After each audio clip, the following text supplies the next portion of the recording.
Bom dia, pessoal, tudo bem? A nossa aula hoje nós vamos falar hoje sobre figuras de linguagem. O que será isso? Mas antes, para a gente poder trabalhar essas figuras de linguagem, a gente é preciso saber o que é que significa denotação e conotação. Palavras no sentido denotativo. Tem um sentido próprio, verdadeiro, ela não permite mais de uma interpretação. Ou seja, é aquela palavra em que eu procuro o significado dela lá no dicionário, é o significado real. Quando eu digo assim, comprei uma geladeira nova, então a palavra geladeira está no sentido real, verdadeiro, próprio, né? Quando eu uso assim, minha namorada está uma geladeira comigo, então essa expressão geladeira aí já está no sentido figurado, né? O que foi que o autor fez aí nessa frase? Geladeira vem da palavra gelar, né? Então, nesse sentido conotativo, a namorada está fria com o namorado, né? Então, ela está distante, ela está indiferente com ele. Então, vocês viram que a palavra geladeira, ela pode estar no sentido real, verdadeiro, que a geladeira é o eletrodoméstico. Então, quando eu digo comprei uma geladeira nova, então é o sentido denotativo, real. Quando eu digo que a minha namorada está uma geladeira comigo, então eu já peguei essa palavra emprestada e criei uma forma de fazer uma comparação que minha namorada está fria comigo. Então, está no sentido conotativo, que é a mesma coisa de conotação, né? Aí você pode associar denotação, sentido real, verdadeiro. Conotação, associe para não confundir em conto, algo imaginário, algo inventado. Ok? Quando eu digo assim, minha cabeça está doendo. Cabeça aí é o sentido real, verdadeiro, denotativo. Quando eu digo assim, comprei uma cabeça de alho, aí é sentido conotativo. Quer dizer, a gente sabe que o alho não tem cabeça, mas é parecido, é arredondado, ok? E para que possamos entender as figuras de linguagem, seria primeiro a gente entender essa diferença aí de palavras denotativas e palavras conotativas. Por quê? Porque as figuras de linguagem todas são trabalhadas em sentido para enfeitar, dar ênfase à frase. As figuras de linguagem usamos no nosso dia a dia, nas músicas, para enfeitar. Então, usa-se mais no sentido conotativo as figuras de linguagem.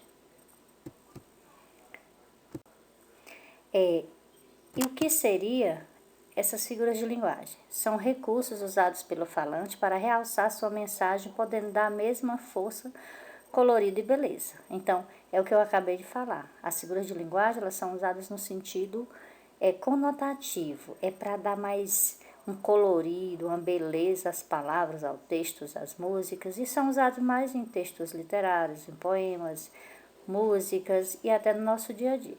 Então, vamos lá. Vamos ver a primeira figura de linguagem, que é a metáfora. Ela é um anjo. Ela tem a palavra anjo tem significado figurado, sentido figurado, é uma espécie de comparação, termo que se associa ao outro, né? Quando eu digo diretamente que alguém, ela é um anjo, eu estou dizendo que essa pessoa é o quê? É uma pessoa boa, é uma pessoa amável, porque qual é a ideia que nós temos, pelo nosso entendimento? Que anjo é algo bom, né? Então, quando eu digo que alguém é um anjo, né? De uma certa forma, eu estou comparando a bondade daquela pessoa com o anjo, né? Agora, vocês vão prestar atenção que a metáfora e a outra figura de linguagem chamada comparação, elas são muito parecidas, né? A metáfora, ela vai diretamente, ela diz, ela é um anjo, tá certo?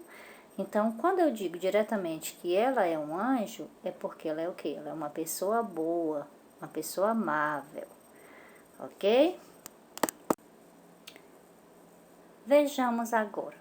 Eu vou pegar a mesma frase quando eu disse a frase anterior, de metáfora, e disse que ela é um anjo. Agora eu vou levar aqui para esta outra figura de linguagem em comparação. Aí eu vou usar, ela é como um anjo. Pronto, quando eu usei a palavra como, eu estou comparando a bondade de alguém com um anjo, ok? O exemplo aqui da comparação, que é a segunda figura de linguagem. Sou como uma ilha longe de você. Ou seja, eu estou fazendo aqui uma comparação que eu, sem a pessoa amada, eu vou ficar como uma ilha. Você sabe que a ilha é uma porção de terras, toda rodeada de água, fica lá isolada. Então, eu sem a pessoa amada vou me sentir uma ilha. Então, ela comparou a solidão, a ausência da pessoa amada com uma ilha. Se eu pegasse essa frase, sou como uma ilha longe de você, e transformasse numa metáfora, eu ia dizer como. Eu ia tirar a palavra como e ia falar diretamente. Sou uma ilha longe de você. Então, quando eu digo sou uma ilha longe de você, aí eu estou usando diretamente a metáfora. Mas quando eu usei essa palavrinha aí como, né, que são os termos comparativos, que eu posso usar a palavra como, assim como, tal como, que nem, né, eu poderia dizer assim, sou que nem uma ilha longe de você. Aí já está acontecendo uma comparação. Ela é muito semelhante à metáfora, usada para demonstrar qualidades ou ações de elementos, né? Então, a metáfora e a comparação são muito parecidas. A única diferença de uma para outra é que na comparação vai ter esses termos aí comparativos, ok?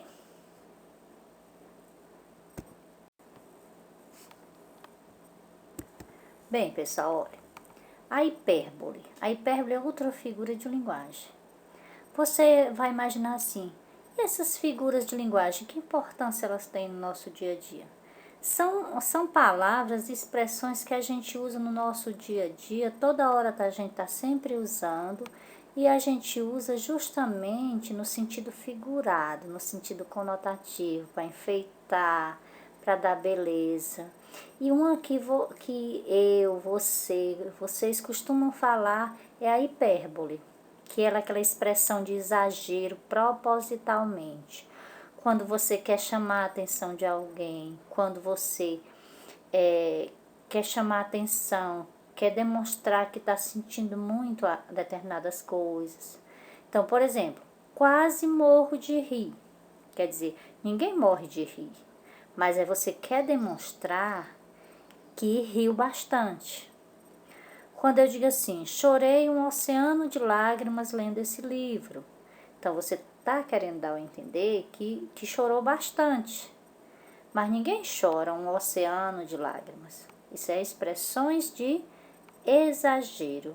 E essas expressões de exagero nós chamamos de hipérbole. Uma expressão que vocês usavam muito na sala de aula.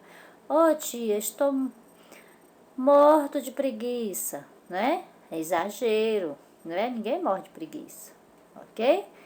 Essa figura de linguagem nós chamamos ela de hipérbole. Próxima figura de linguagem é eufemismo.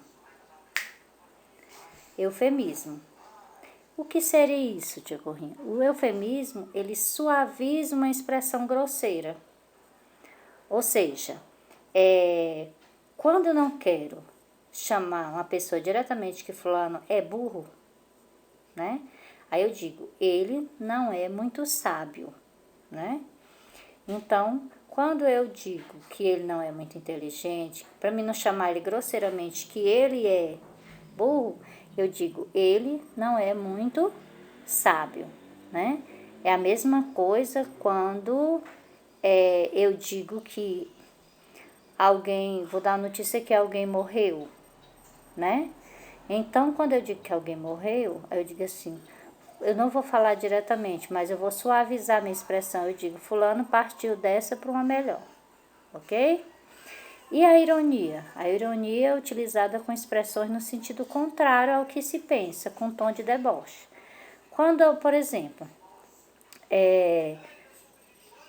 a professora diz assim, nossa, realmente você estudou muito, tirou um 0 em sua prova. Então, ao mesmo tempo, a pessoa está dizendo, nossa, como você estudou muito. Né? Ele está ironizando. Por quê? Por que ele está ironizando? Porque a pessoa tirou uma nota baixa. Então, se ele tirou nota baixa é porque ele não estudou. Então, é uma expressão de sentido contrário ao que se pensa. Eu falo aquilo diferente do que eu pensava. Né? Ok? Isso aí chama-se ironia. A próxima figura de linguagem se chama metonímia. Consiste na substituição de um termo por outro numa estreita relação de sentidos. Quando eu digo assim, Carlos adora ler Carlos Drummond de Andrade. Então, isso quer dizer o quê? Que ele não leu o autor Carlos Drummond de Andrade. Ele apenas leu a obra do Carlos Drummond de Andrade. Não é isso? Então, quando eu digo Carlos Drummond de Andrade, eu estou falando da obra, do livro dele, de uma parte do todo. Né? Ele adora ler a obra e não o autor. Outra frase, respeite meus cabelos brancos. Então, isso quer dizer o quê? Que cabelos brancos representa que aquela pessoa já tem bastante idade, bastante vivência, e eu tenho que respeitar aquela pessoa já de idade. Então, cabelos brancos é apenas uma parte do todo daquela pessoa que está representando a sua idade. Ok? E a próxima figura de linguagem se chama prosopopeia. Essa é bem fácil de vocês entenderem. Consiste em atribuir linguagens, ações e qualidades dos seres humanos e seres animados ou irracionais. Exemplo, o jardim olhava as crianças sem dizer nada. Vocês sabem que o jardim não olhava nada. Quem tem essa capacidade de olhar alguma coisa somos nós, outros animais. Nesse caso, o jardim não olhava nada, né? Mas aqui na prosopopeia, ele que ele diz? Ele dá ações, dá qualidades a seres inanimados, que é aqueles seres que não têm vida, a seres irracionais. Por exemplo, onde mais a gente encontra a prosopopeia, essa figura de linguagem, é nos contos de fadas, né? Quando eu digo, a cigarra conversava com a formiga, a gente sabe que nem cigarra e nem formiga conversam como nós, com a capacidade que nós temos, mas geralmente na prosopopeia se usa isso, coloca ações, coloca qualidades, que quem tem essa capacidade de falar, de conversar, somos nós seres humanos, mas é dada aos animais irracionais, ok? Então a prosopopeia, aparece muito, essa figura de linguagem aparece muito nos contos de fada, nas fábulas. E, para finalizar, eu espero que vocês tenham entendido. Qualquer coisa no decorrer das atividades a gente vai tirando as dúvidas. Esse conteúdo, ele vai ter lá no livrinho de vocês, ok? Primeiro momento, vamos ver aqui. Eu espero que a linguagem é de suma importância no convívio social. Às vezes um gesto basta para compreendimento, mas as palavras não precisam de interpretação. São bastante claras. Disse, não disse, por isso ela alimenta, acolhe e conforta, mas também nos rasga as vísceras e nos mata por dentro.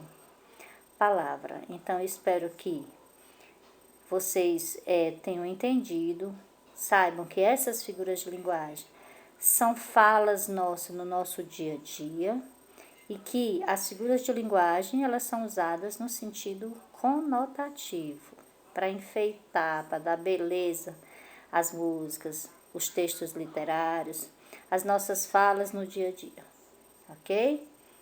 E um beijo a cada um de vocês e bons estudos.